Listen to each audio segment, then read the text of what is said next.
Today I wanted to talk about armor mods in Destiny 2. With the release of Beyond Light, Bungie has drastically changed many of the armor mods.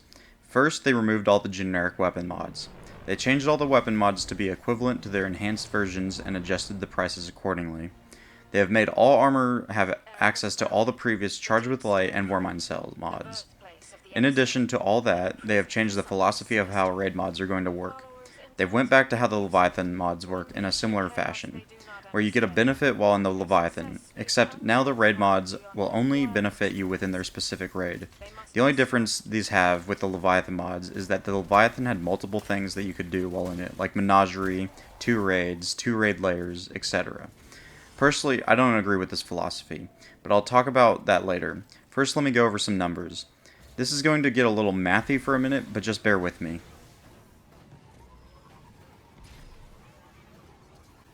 If we look at this Excel file I put together, I've listed all the possible mods for each armor piece and listed their cost and element. What I found is kind of disappointing. So under all the mods, I decided to list out some stats about the mods. So the first important set of stats are these on the left. This simply lists the average cost of any mod depending on what slot it's in. Then below this, I have 4 types of totals. The first is where I only count one of each of these mods, including the raid mod. The second is where I count the second and third slot, both being filled. And the third and fourth slot are those same totals minus the raid mods. From looking at this set of data right here, you can see that for helmets, having 4 slots filled with a raid mod will cost on average of 13 points, while having every slot filled on a piece of raid armor will cost on average of 15 points. Now for normal armor without the raid slot, using 3 slots will cost on average 8 energy, while having every slot filled will cost 11 energy.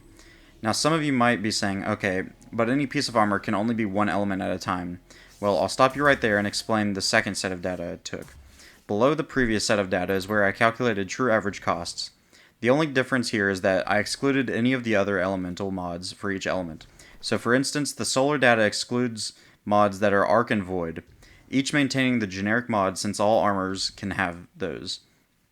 Again, we run into issues except for one element where using a raid mod will drastically push the cost of mods above the total possible limit. The only exception here are void. As I said, I did this for all the different pieces of armor, so I'll quickly show the data I found for those. A few additional notes that I found are these. Void armor across the board are the cheapest armor to use on average. Arc armor is the most expensive on average, and class armor are the cheapest armor to slot mods onto, with most average costs being under 10 energy for all 3 energies. This data really showed me that there is a serious issue with the Armor 2.0 mod cost refresh. First off, I didn't calculate seasonal mods into any of this data since those go away at the end of the season, but if I did, it would just simply increase the cost of slotting things. But if you look at the last 2 columns of the artifact, you start getting extremely expensive mods. This data really brings to light how expensive armor mods are. Now this is really only a problem if you want to make a build on your armor, because I hate to break it to you, but Rocket Reserves is not a build. A build would require you to use the 4th slot mods. In fact, a build should consist of the 1st and 4th mod slot being filled on every piece of armor, because those change how you play.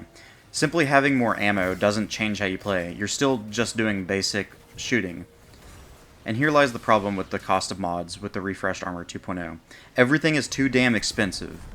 Now there are solutions to fixing this problem, and this simple fix can go a long way. Make pinnacle armor drops with high stat distributions. If players could get the stats they want without having to slot on a stat mod on every piece of armor, that reduced the average cost of mods by 2, and brings majority of the average fully slotted armor under 10 energy cost without a raid mod. Second, stop making mods have so many damn prerequisites. Mods should be simple and one-to-one with their action and result. In other words, I do this, that happens. Currently as it stands, many mods are more like extra reserves, where you lose 10 intellect because you had to read this mod's description. Then you have to use void damage, so 66% of all elemental weapons immediately cannot be used with this mod. Then you have to have multiple charges with light, which all get consumed, so most likely, if you want to use this, you are locking your entire armor set to using this. Then, to top it all off, it's only a chance of increasing special drop. Okay, so for this mod to work, I have to do the following. Constrict my loadout to one elemental type on one of my weapon slots or my subclass. Mod the rest of my armor to allow me to get up to ×5 charge with light. Lower my super regen by 1 tier. Get a void kill. And what do I get out of all that? A chance for special ammo to drop. Who the fuck at Bungie read this mod and said, yeah, that's fine. Who thinks some special ammo is really worth all that?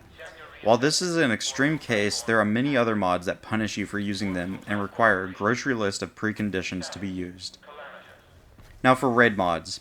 This change in philosophy where raid mods aren't going to work outside of the raid bugs me a little bit.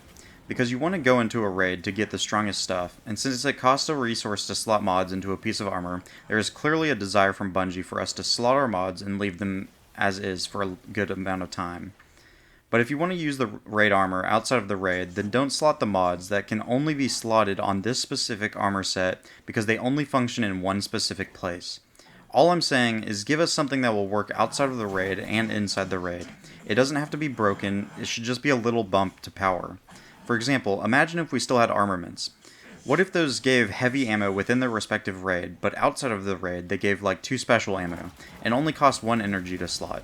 It would be a little benefit for having done the raid that makes you a little stronger than those who haven't, while not totally breaking the game. Plain and simple, the cost of mods need to be reduced. Thanks for watching, I hope you found this informative. If you liked it, do the YouTube things, you know what to do.